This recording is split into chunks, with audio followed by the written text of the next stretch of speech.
Nous avons l'immense plaisir de recevoir sur ce plateau, dans cet entretien de la semaine, Madame Lifou Messika, directrice du Centre culturel francophone du Rwanda. Bienvenue, chère Madame. Merci, merci de me recevoir. Et bonne fête de la francophonie. Merci, vous aussi. Alors, parlez-nous un peu, avant d'entrer dans le vif du sujet, de cette journée de la francophonie. Vous qui êtes directrice Centre culturel francophone, quels sont les autres événements qui se déroulent un peu partout dans le monde? Alors, la journée de la francophonie, en fait, pour nous, c'est vraiment devenu le mois de la francophonie. Et il se passe des événements partout dans le monde. Mais je peux déjà vous donner les exemples de ce qui se passe à Kigali. Nous, on a organisé une tournée d'un artiste francophone, Benjamin Pia, qui est allé à Gisenyi, qui est allé à Ouyé et puis à Kigali. Il y a eu la visite de Madame l'ambassadrice de France, Aurélie Roy-Gounin, à Gashora Academy of Science and Technology, où elle a rencontré les jeunes filles. On a eu une journée assez extraordinaire samedi dernier qui s'appelait Francophonie en fête, où toutes les ambassades francophones présentes à Kigali au Rwanda, et il y a une grande communauté de francophones, se sont réunis au Centre culturel francophone pour nous faire déguster leurs plats nationaux. Et alors là, en fait, on avait le Sénégal, le Gabon, la Suisse, la France, l'Égypte aussi. Et en fait, on était tous réunis, il y a eu des jeux.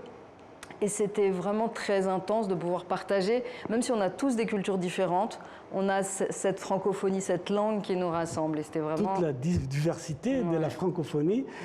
Voilà. Parlons à présent de cette édition, la 5e, de Rencontre internationale des livres francophones. Vous avez choisi un thème, la littérature, comme fabrique de la citoyenneté. Essayez un peu de nous expliquer pourquoi le choix de cette thématique. Alors, premièrement, je pense que la littérature, c'est... Alors, j'ai envie de citer quelqu'un qui s'appelle Blaise Cendrars, qui est un auteur suisse francophone, et qui disait « La lecture, c'est une chose étonnante et c'est comme une opération magique de la conscience. On est emporté comme sur un tapis volant. » Alors déjà, je trouve que c'est très beau et j'ai l'impression en fait que ça nous invite à sortir de notre petit espace, de notre condition humaine et à voyager dans le temps, dans l'espace, dans les cultures. Ça permet d'ouvrir l'esprit et ça aide à construire le sens critique.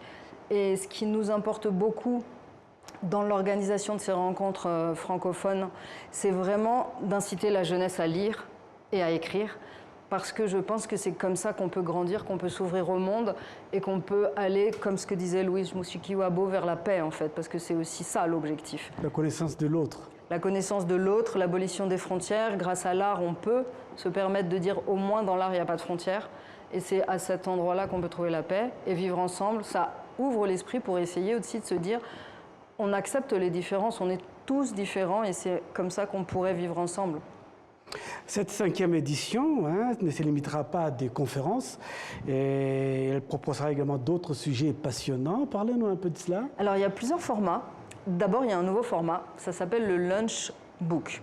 C'est un petit clin d'œil à la lunchbox quand on doit manger vite fait, rapidement, quand on travaille.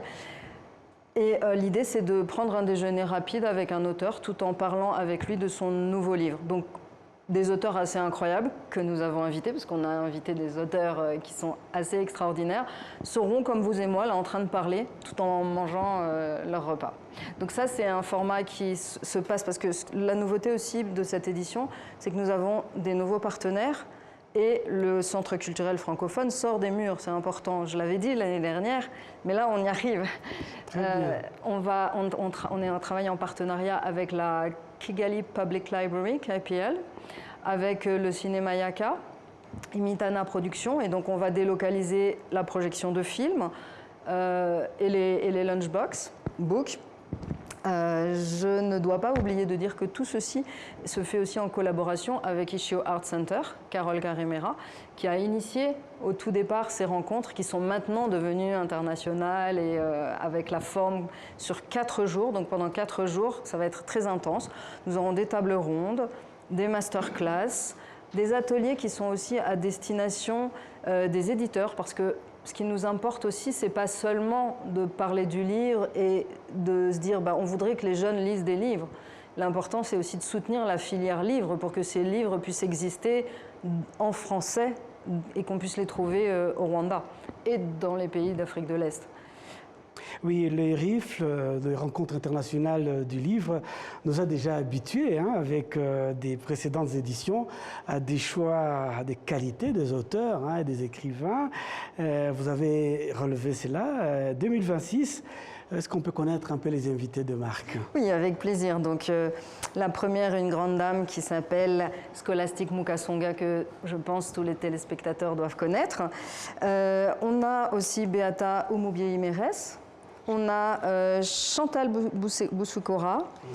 Je vais aussi vous dire des gens peut-être un peu moins connus parce qu'ils viennent des Caraïbes. On a Gisèle Pinault, une autrice qui vient donc de la Caraïbe et qui est une poétesse dans l'âme. Elle écrit de très beaux romans, des romans aussi pour la jeunesse, c'est ça qui nous importe aussi.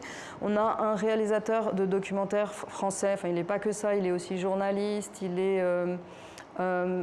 éditorialiste, réalisateur de documentaires, c'est monsieur Jean-Michel Dian, qui a fait de nombreux documentaires. Et là, il vient nous parler de comment voir le documentaire, une autre façon de raconter la réalité, en opposition aussi à la fiction.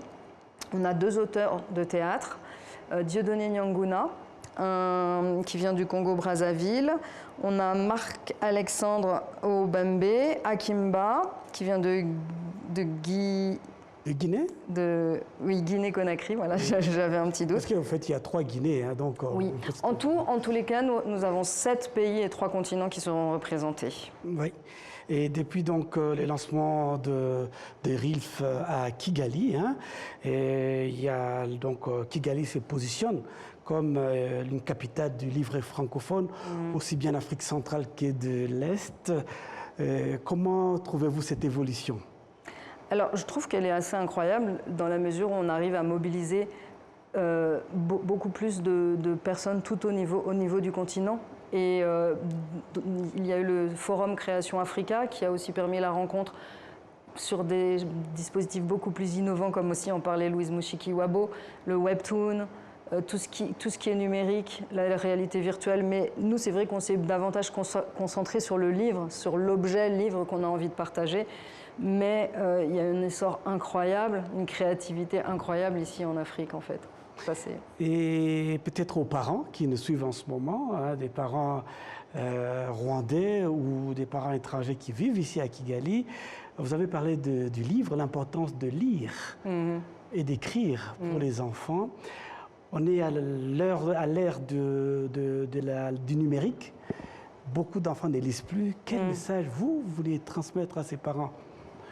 Moi, j'aurais envie de leur dire, mettez des livres chez vous, lisez des livres à vos enfants, lisez-leur, racontez-leur des histoires pour qu'ils aient envie de lire toute forme de livre. Un manga, une bande dessinée, un petit roman, tout est bon à lire parce que c'est comme ça qu'on prend le goût, en fait. Parce que parfois, il y a des enfants à qui on raconte des histoires et qui ensuite ont envie d'être autonomes, donc ils vont aller eux-mêmes chercher le livre. Mais il faut leur parler, utiliser les mots. Ils sont magiques, les mots. C'est très important. Peut-être la toute dernière question habituelle à nos invités. Les messages de la fin, quel message voulez-vous transmettre au public rwandais qui sont en train de nous suivre par rapport à ces rencontres internationales de livres francophones? Alors, que tout le monde est le bienvenu, que 99,5% des événements sont gratuits, peut-être même 0,9%, sauf en fait qui sont les repas. En fait, il faut juste participer au repas, mais la rencontre avec l'auteur est gratuite. Donc voilà, c'est pour ça que je disais 99,9%. Donc venez vous tous, vous êtes les bienvenus, découvrir la médiathèque que nous avons au Centre culturel francophone. Ça, c'est important aussi. Vous pouvez venir lire des livres tout l'après-midi quand il n'y a pas d'école avec vos enfants. Vous pouvez vous abonner et emprunter des livres. Il y a beaucoup de façons de rentrer en littérature. Merci à vous, Madame Lifou Mesika.